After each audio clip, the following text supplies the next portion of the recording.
jaz sem Benjamin.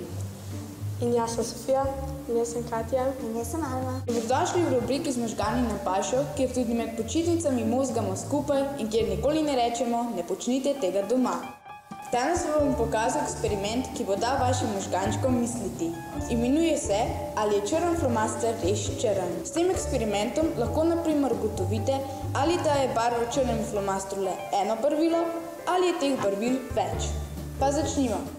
Potrebuješ 3 plastične lončke, škarje, jaz sem si jih sposodil od brata, papirnato brisačko ali filtrirani papir in seveda glavne sestavine, 3 različne črne flomastre, samolepilni trak ali sponke, slamice ali svinčniki, oboje bo enako dobro služilo svojemu namenu in vodo. Iz filtriranega papirja ali papirnate brisačke izrežeš trak z dolžino, ki je enaka višini lončka.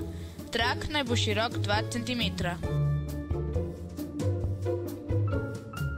Trakac pridržiš samolepilnim trakom ali sponko na sredino slamice. S flomastrom narišeš črto približno 2 cm od visečega konca traka. Slamico s trakcem položiš na lonček tako, da je trakac na sredini lončka. Kozarček počasi dolivaj vodo, dokler ni konec trakca rahlo potopljen. Zdaj pa samo pustiš in opazuj.